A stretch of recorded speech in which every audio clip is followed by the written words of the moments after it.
Everybody, I know it's been a minute. Roy Caballo, broker owner, Caballo's Realty Referrals. A little bit different scenery. We're in Jacksonville for our daughter's birthday. Had to bring our granddaughters back. We had the pleasure of having them for the last week. And sorry, but real estate takes a back burner to the granddaughters. And while I was away, I got a new set of credentials. So I am now approved by the National Association of Realtors to teach their ABR course, their accredited buyer representative course. So I'm going to say good course. You should always be picking something up from whatever course you attend. Now being able to teach it, hopefully I can actually add a few things that are more beneficial, that will teach agents the customer is really what matters. The customer is, and in the end, the make or break. Yes, there's parts of the transaction that are equally important. There's negotiation, there's communication, there's a bunch of things like that, but still, I'm hoping to do my part to improve the real estate community, but that's not what today is about. Today we're going to talk about, and this one is for consumers, sellers, for the most part, sellers. Let's talk about, you want, we're going to call it the way it is. You want top dollar for your home. Everybody does. That's what it's all about. How much can I get for my home, right? And nobody wants the lowball end of it. But here's the question: what have you done to retain value in your home? Do you have proof that you have maintained the air conditioning? Do you have proof that you have maintained the water system, if in fact you actually have a water system? What have you done to your home to help it keep its value? Because if you haven't done anything to it, then how are you expecting to get anything out of it? A lot of people would disagree with that. Here's a big news flash for a lot of people. I know I'm going to draw some hate off of this. What you want for your home doesn't matter. The market is going to dictate what you're going to get for your home. The market and negotiation. Now, you want to be one of those sellers that says, I'm getting this number and that's it. I'm not settling for anything less, and you're not going to negotiate. Be prepared for your home to sit on the market for 2, 3, 4, 5, 6 months. It's happening. I just saw a listing the other day that has been on the market for over 500 days. Over 500 days. Okay, whatever, right? That's not the way to do it.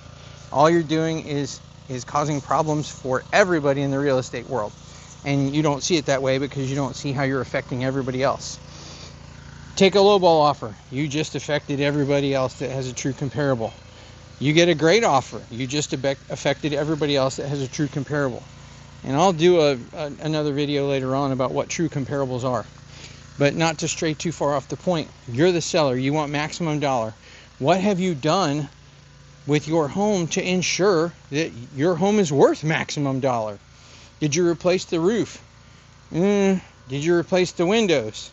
Appliances, you can go to Lowe's, Home Depot, whatever big box store you want. You can get contractor grade. You can make them look pretty, but they're not going to give you a ton of value back. Did you remodel the bathrooms? Right? That's a good one. That's a really good one. Did you add a lanai? Did you add a pool? Did you fence the property? What things have you done so that your agent can go out there and fight for you to get full value for your property, right? Sit and think about it. Because when I go take a customer to a home, one of the first things that I'm thinking is, okay, we need to ask about air conditioning. How old is it? When was the last time it was serviced? Water system, if it's applicable. When was the last time it was serviced? Hey, have you pumped a septic tank? When was the last time you did that? Because depending on the size of your family, they recommend every 3 to 5 years. So have you done that? What company did you use? By chance, did you save the receipt? There's all kinds of things that go into helping a home get its max value, right? But you have to, as a seller, you have to do your part, right? And those are questions that any good agent should be asking. There's things that you have to think about. And I ask our sellers, can you please create me a list of everything that you've done to your home since you've owned it? Some of those lists are really short. Some of those lists are a little bit longer, right? What have you done to help your agent get the max benefit out of your home, the max value out of your home, And keep in mind, two things are going to dictate your value at the bottom at the end of the day: the market and the appraiser, right? That's what's going to dictate the value of your home. You really got a bunch of questions, you want to know anything more about it, please feel free to hit me up, and I'm going to get back on my videos.